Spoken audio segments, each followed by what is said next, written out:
Shalom, Kol Halaima, Yahweh Ba'ashem, Yahweh Shai, Ba'ashem, Rakakadash. Double honors and respect to the elders and to the apostle of Great Millstone. Peace and blessing to the Akim that are preaching and teaching this word with 100% truth and sincerity. And unto the men, women, and children that are listening and learning. And unto the Bayat, the Dabadah, the elect house of David that is scattered abroad. I give you my utmost and sincere salutations. All right.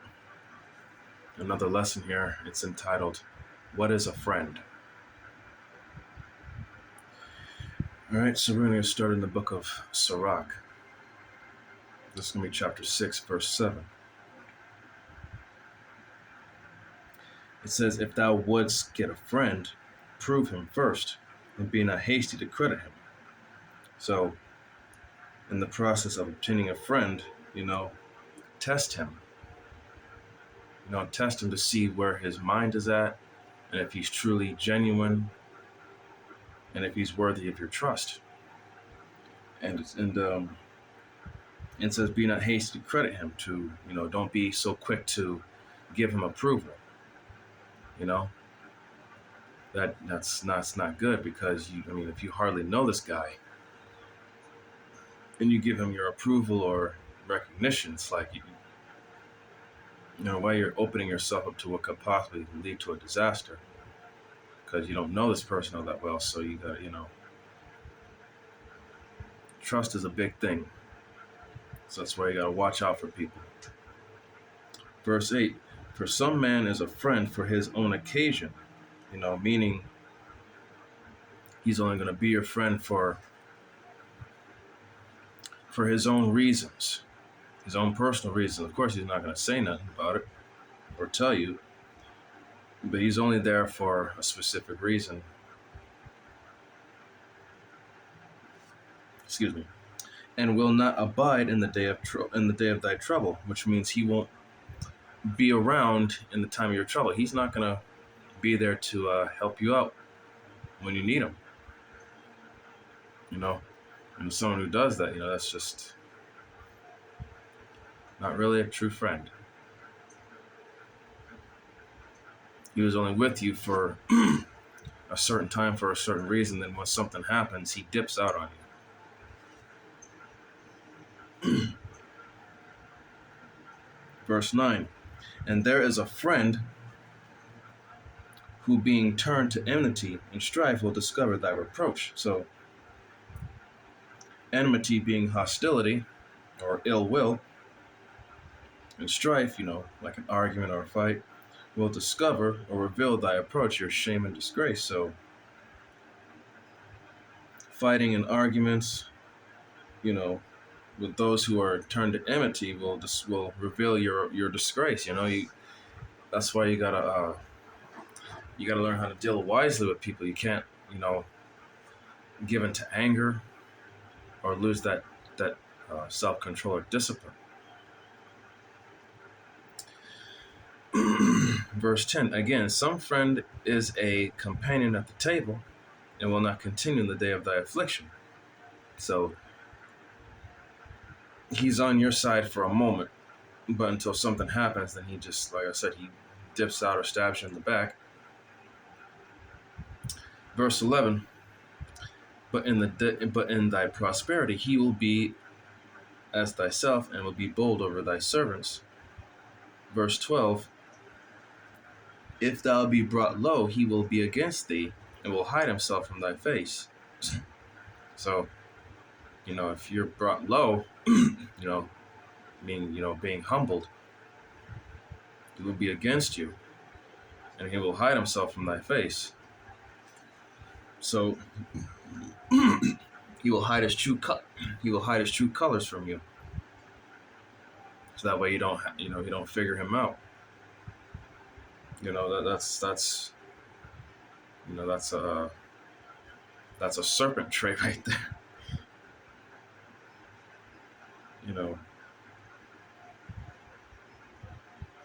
But let me go back to verse 11 where it says, but in thy prosperity he will be as thyself. Meaning that as you're prospering and you're growing, you're advancing, he will be as thyself and will be bold over thy servants. He'll try to act like, he'll try to act like, he's your friend. He'll be cool with you.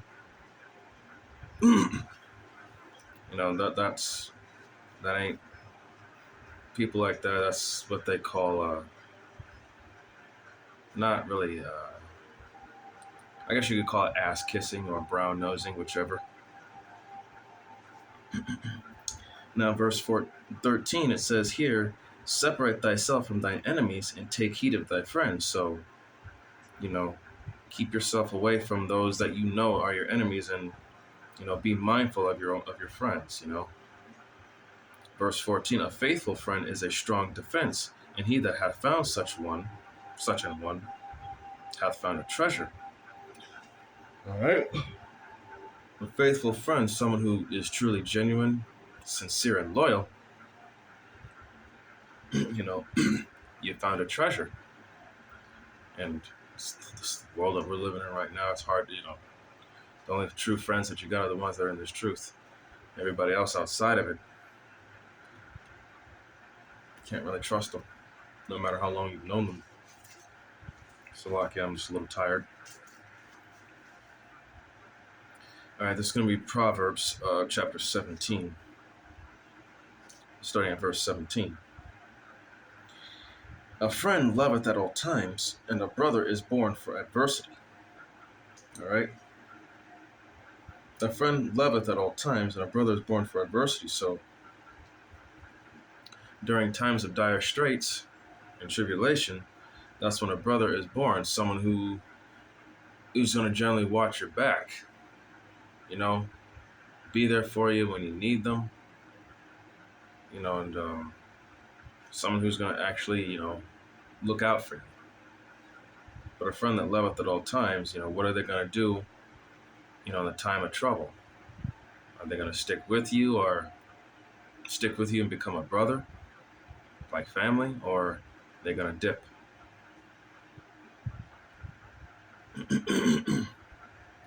All right.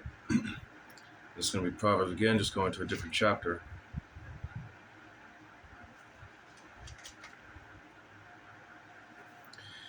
Proverbs chapter 27, verse 17. Iron sharpeneth iron, so a man sharpeneth the countenance of his friend. So, just as iron sharpeneth iron, that means, that we are to keep each other sharp. We are to help one another, build each other up, so that we can be better. That's part of, having the brotherhood, And, in fact, let me get the next script, because it's gonna go with it. It's gonna be Proverbs chapter. Slovakia. Same chapter, going back up to verse 5. It says, "Open rebuke is better than secret love." So, calling someone out and correcting them is better than just, telling them that, hey, no matter what, I still love you. No, you gotta, you gotta correct them. You see them doing something wrong, you gotta get on them about it. Verse 6: Faithful are the wounds of a friend, but the kisses of an enemy are deceitful. So, a friend's gonna tell, a true friend will tell you like it is. I mean, yeah, they're your friend, but at the same time, if you're doing something that's not right, they're gonna get on your ass. If that's a true friend, they're gonna get on your ass and correct you and tell you what's right. But the kisses of an enemy are deceitful. So all the praise and love from the enemy, and pats on the back, that's just deceitful. They don't really care. That goes back into, someone disciplining you. They're doing it for your own good, because they want you to do better, to be better. But, just shrugging it off and saying, oh, it's all good. You did your best or whatever. No, you got to put, if a true friend will put their foot down and let you, and be stern with you. All right, so going back to, this is another short lesson, but just want to get straight to the point here. This is Sirach, again, chapter 12, verse 8. And it says, a friend cannot be known in prosperity. And the reason why is because, in times of peace, anybody can appear to you as a friend when really they could be having, other motives. They could just use you for what you got or what you could do for them. So you got to be able to discern the spirits, to see who's genuine and who's fake. And an enemy cannot be hidden in adversity. So during a time of trouble, let's use Jacob's trouble, for example. In that time, Yahweh Shem Shai is going to bring out both the best and the worst in people. He's going to bring out who everyone really is. You're going to see everybody for who they really are in the time of trouble. So the enemy cannot be hidden in adversity.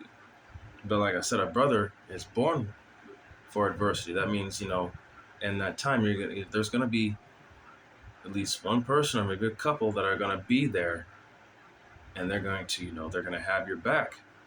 At the same time, you got to have theirs, because, it's a test for you too. All right. Let's see here.